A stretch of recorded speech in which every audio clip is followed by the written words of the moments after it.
Hey guys, welcome to Drive to Wrench.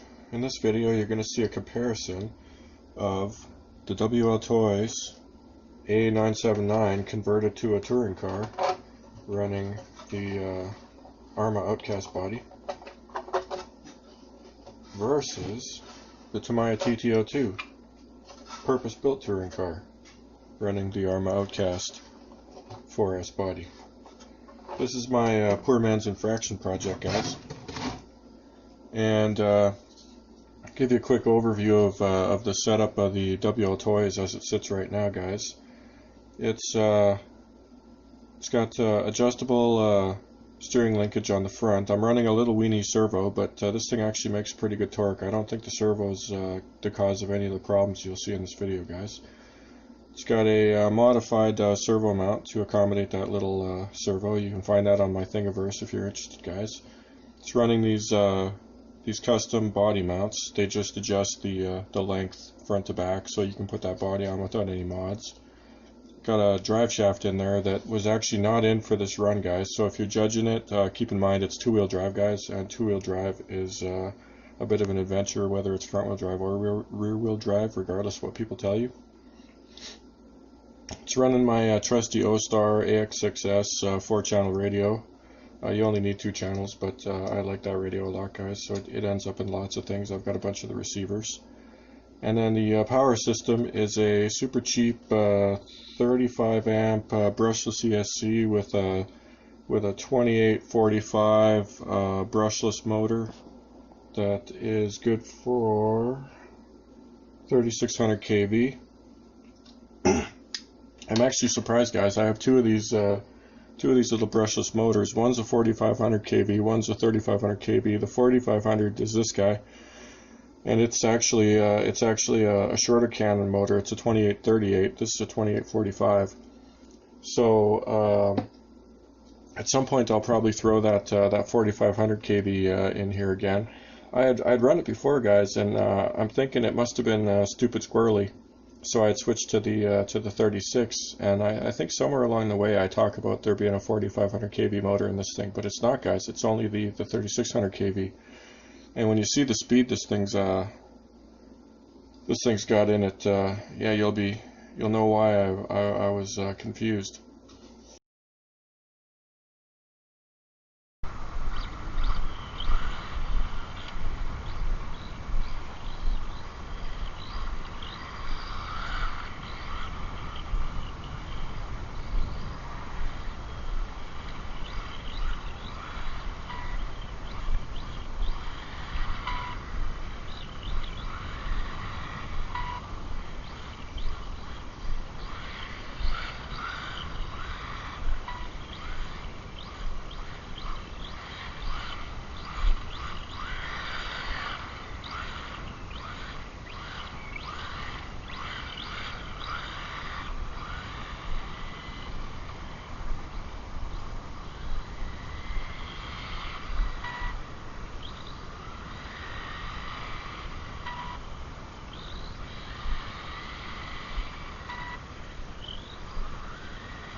like rubber.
ESC's warming up, guys. That ESC's warming up.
Holy shit, guys, this thing is stupidly quick.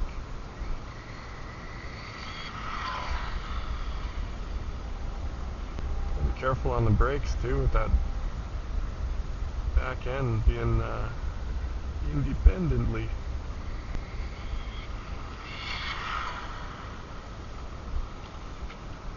Yeah, that's what's getting at the braking.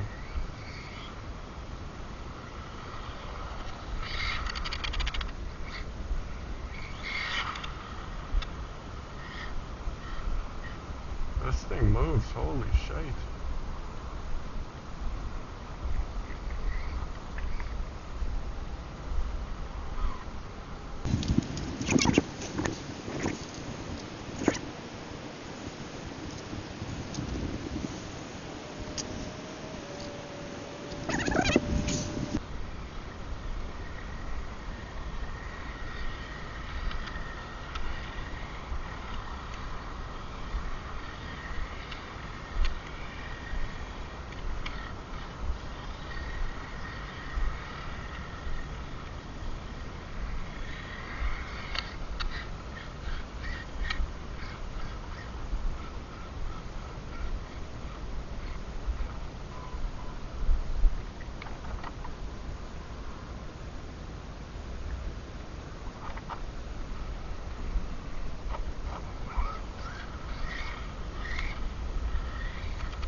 How's that for body roll, guys?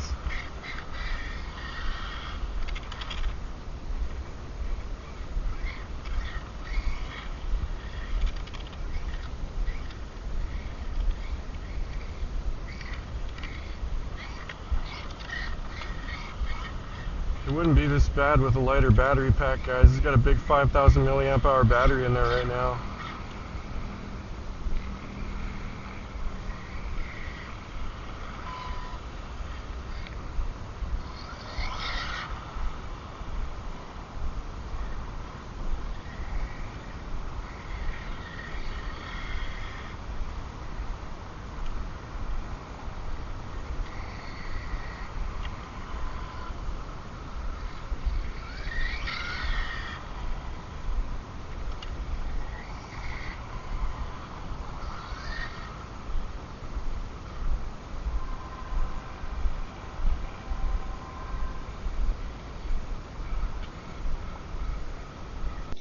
bottom line, guys, the WLToys at this point is faster, and that's because the Tamiya is just running a 540 can, small armature motor, and so the top speed isn't stellar, guys. 3900 kV, I think, and stock gearing. It either needs a bigger pinion or a lot more kV to run faster, guys, or more S's. I only had 2 S in each of these guys, so it's pretty fair setup, guys. It's not that different, actually. This actually is turning a little more RPM than this guy.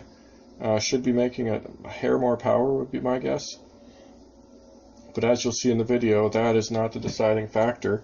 The TT-02 weighs quite a bit more, guys. I haven't weighed them, but you can tell just by picking them up, guys. It's a huge difference. And part of it, I'm running a big servo in here, a little servo in here. Motor weighs more, motor weighs less. ESC weighs more, ESC weighs less. The car in general does weigh more. The Tamiya car definitely does weigh a little bit more than the WLToys. The WLToys stock is a really light car, guys.